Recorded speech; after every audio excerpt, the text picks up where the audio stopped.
Imperial Congs, Translation Series Number 2. The Duke of Zhou is one of the most beloved ancient personalities of China, second only to Confucius. However, Confucius would probably be dismayed at the ranking, since he himself openly admired the Duke of Zhou, who was credited to writing much of the classics that Confucius had meticulously compiled and preserved.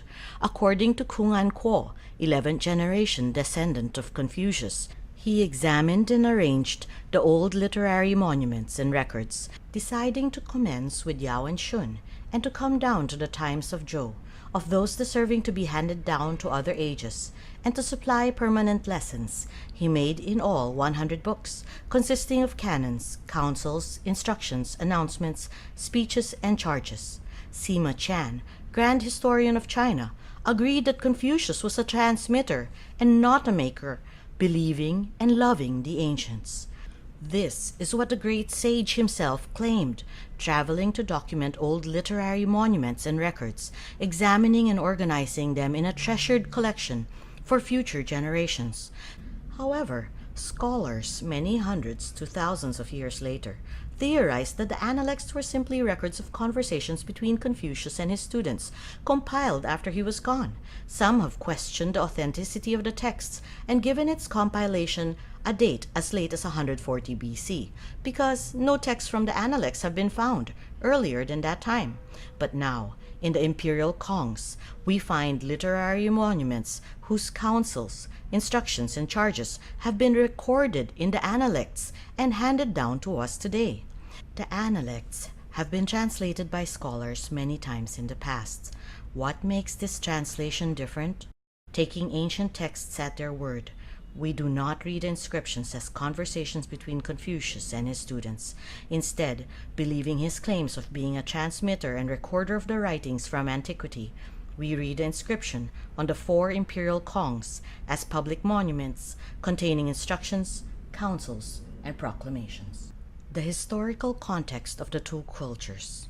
Western Zhou Dynasty, identified by the Greater Seal script used during this early classical period, whose characters were somewhere between Oracle Bone script and Great Seal script. Liangzhou culture, revealed by their distinctive motifs: god face mask, mysterious beast face, spirit being, animal totems of birds and fish, and the Bai and Cong form. These two people groups could never have met on Chinese soil, divided by over 1,000 years of time. Using the ancient pictographic script, painstakingly etched on the nephrite, each character and its components loaded with meaning that over time and through various translations may have been overlooked or simplified. Now, before we can begin translation, we must understand the historical use of Zi, sun. In antiquity, the Emperor of China was given the title Tianzi, Son of Heaven, which at times could be shortened to Zi, Son, similar to the manner in which Jesus of Nazareth was called the Son of Man or Son of God, or simply the Son. As in, God gave us eternal life. The life is in his Son. So, whoever has the Son has life. Whoever rejects the Son rejects life. Confucius, who loved the ancients, would have been aware of this imperial title, and unlikely to use such an honor upon himself. Thus, when the Zi, son, says something, it was understood by everyone in that age as referring to the emperor, supreme leader of China. Bird Kong A, Translation, Part 1 of 2. This may be found in the Analects, Zi Han, 15 to 17. The son says, resisting, I guard myself against foolishness, certain that afterwards there is joy in being upright. In refinements and written praise, each individual gains their proper place. The emperor sets the example for the leaders under his command to follow. He is also the one who pores over the written reports of these leaders to decide on promotions, demotions, and termination of official ministers. The son says, outer rulers serve the high ministers and nobles. Inner rulers serve our fathers and brothers. In the Kongs, we are introduced to 2 centers of command, They are differentiated as Ru inside and Chu outside, also as Shang above and Xia below. In the Shi Chang Pan, Translation Series 1 to 3, the possibilities of an upper and lower command center, one within China and one outside, was discussed.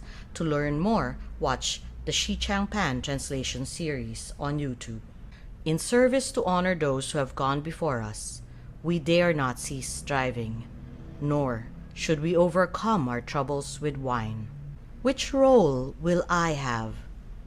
Jai is like an exclamation mark, implying an excitement to be given part in the mandate of heaven, whether in the homeland or abroad in the new territories.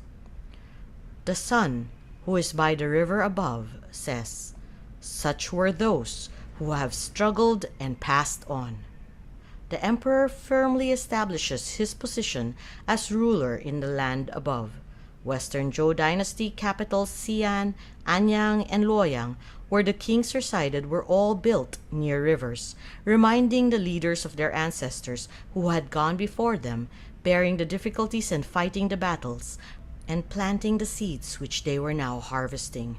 Thus, the emperor calls on the new generation of leaders to rally together for the work that has yet to be done. This is the first part of the inscriptions on bird Cong A. The second part of the translation for bird Cong A will be on the video Imperial Congs number 3.